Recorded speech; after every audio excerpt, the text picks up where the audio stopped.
Let's do one of these proper. Welcome to Let's Play The Legend of Zelda: A Link to the Past. Link to the Past was the Super Nintendo game, of course. It's quite widely known, so I really shouldn't need to say too much more than that. This was my first real Zelda game as a child. Though I did play plenty of the original Legend of Zelda, and a bit of Zelda too, on the NES, at the time I was simply too young to really get into and appreciate video games. And so Link to the Past was my first genuine experience with them. And I'll also add, it's easily my favorite of the Zelda games. It has something to do with, I would say, for one, the 2D sprites. I'm always a fan of sprite work, and in general 2D games, and the style of them. But I think above that, there's something about even the mechanics of the game, the controls of the game, that I find very appealing. Something else is how open the game is. You're not ever so strictly led from point A to point B to point C to point D. You actually have a fair bit of exploration you can do. And though perhaps not intended, you can even sequence break the game. Quite badly.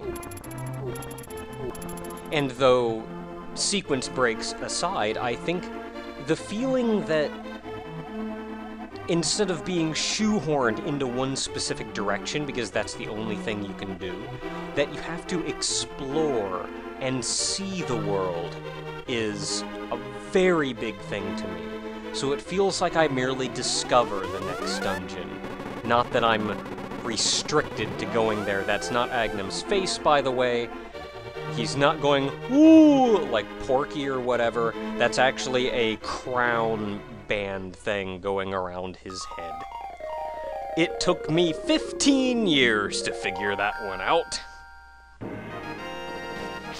So that's The Legend of Zelda: A Link to the Past. Now, as to the story of the game, for those of you who do not know, this takes place in the failure timeline after Ocarina of Time, where the hero, Link, actually failed. My personal belief is after he went back in time to be a child, they never really showed the events that happened at that point. He could have gone on and taken down Ganondorf. He could have not. That's my personal interpretation, since it's not strictly clear, even in the Hyrule Historia. Now, what happened after that, since Link had been defeated, is the 7 sages then, in a last-ditch effort, sealed Ganondorf in the Sacred Realm and held it away. However, due to the events of this, the rumors of the Triforce in the Sacred Land had gotten out, and in turn, as this describes, people had started trying to get in, but nobody got out. And so, the king told the 7 sages then to seal the realm away completely, as it should have stayed. However, Ganondorf had been spending all of this time in the Sacred Realm, bending and twisting it to his own desires, creating the Dark World we will see later in the game. And of course, it takes an evil wizard by the name of Agnum to come about and try to break in once again. In an attempt to take over, he's now killed the good king. Oh, terrible day. And he's taking the descendants of the 7 sages, of which one of them is Princess Zelda, and getting rid of them. He feels if he gets rid of them, there's no chance of the seal being remade. And in turn, he can open up the Sacred Realm and do what he pleases. And I'll say he darn well knows Ganondorf is in there. The game at this point is exceptionally old, so I don't feel bad about giving away spoilers, but I'm going to try not to give away too terribly much. Not that there's a huge amount of story anyway. Let's get this thing started! Start a new game. I always name him Link. I've never been big on naming characters after myself or whatever. I think I've mentioned this before. Newtopia 2, I do believe I mentioned that I will usually always go with the default character's name, because it doesn't feel right putting my own name in there. And on the off chance there is no default name for me to resort to, I'll name him Mage, as I did in Newtopia 2. So of course now, the princess has been kidnapped, many of the other sages have been sent to the Dark World. And so Zelda is reaching out telepathically to anyone she can find, specifically you.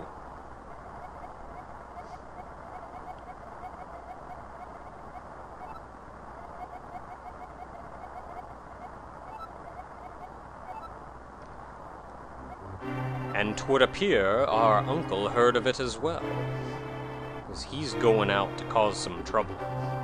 Of course, we can't leave him to do that, so let's get the crap out of bed. No time, no sleep time for the heroic. You know, Link is often portrayed as being kind of a lazy guy sleeping in and the like, but this Link, nah man, this Link getting up in the middle of the night to go save the world. Get the lamp from that chest. I do believe if you skip that, you can actually get it again later on. Now, our goal here is to go up to the castle and not go through the front door because the guard doesn't want to let us. That's Hyrule, by the way. We can't actually go anywhere else. Pretty much anywhere else there's a guard or some such stopping us from going anywhere. So what we have to do is sneak in through the side. Yes. Now, one of the main reasons I've been very hesitant in doing any of the main Zelda games so far is, as popular as they are, they've been done to death, and I feel like there's very little new I could bring to them. Add to that, I feel like... She's my what? She's my what?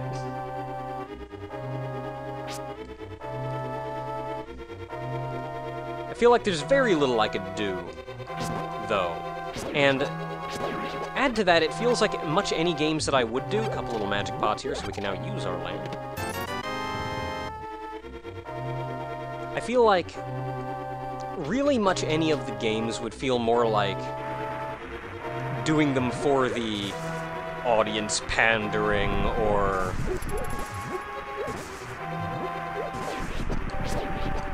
for the popularity of the game or whatnot, and not because I genuinely liked the game and felt like sharing them with someone, especially as popular as the games are. Which is really the big reason that I haven't done anything like this up until now. So in doing Link to the Past, I do want to do this proper. But I want to bring something new to it. I don't want to just show everybody the same Let's Play they've seen by 5,000 other people up until now. So I'm gonna be doing some interesting things. I'm gonna be showing off some interesting things, and I'm going to, in general, try to show you something you may not have seen a million times over, because by this point, everybody knows this game inside and out. Can't stab their swords, by the way, or they'll just knock them back. Pots, strongest weapon in the game. Now on this second screen here, if you wait ever so briefly, you can sneak behind these guys and not even have to go up and around the stairs. Save a little bit of time for them speedrunning types. If you want to be super efficient and get through that, the first guard will actually see you. Dang it.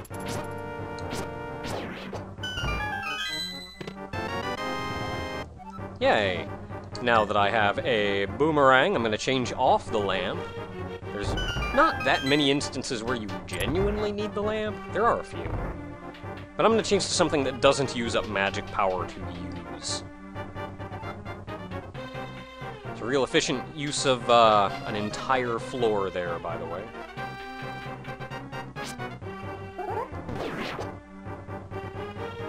Now over here, there is a ball and chain soldier that I completely missed. There we go. And you can actually Like, hook him way up in the corner here and just, like, wail on him. Sometimes. You see, when you hit his ball and chain with your sword, you actually have a very brief moment of invincibility, which will then let the ball and chain pass through you and not get hit. I was having terrible luck with it, but it is a thing that can be done. Or you can just pot him to death, because pots are like the strongest weapons in the game.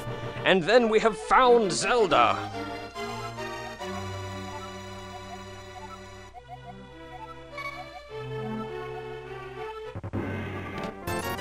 I keep thinking I can just push up against the chest to open it. I have to press a button. But now that we've rescued Zelda, we've broken in and killed the Goonies. Not those Goonies. Those Goonies are alright. So now we can get the crap out of here. Oh, yeah.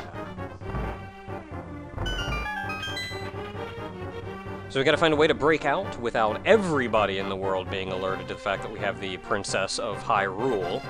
So that's a thing. Actually, you know what? Hold up a second. I want to try something.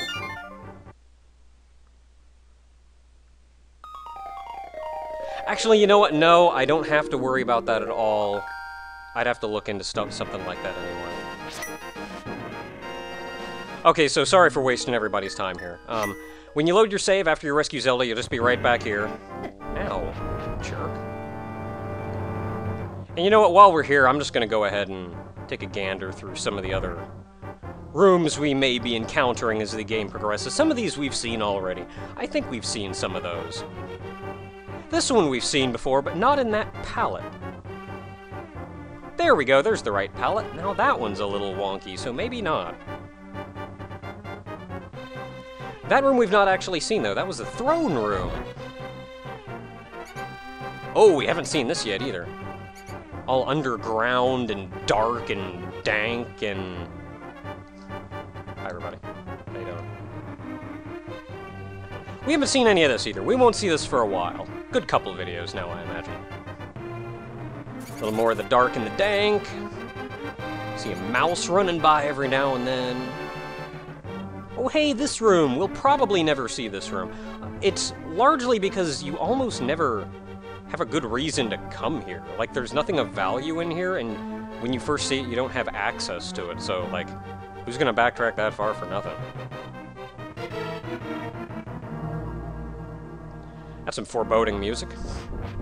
Oh, what's up? How you doing? Oh, hey, we found the Triforce! Heck yeah! Well, I guess we beat the game. That was a short Let's Play. Alright, until next time, everybody.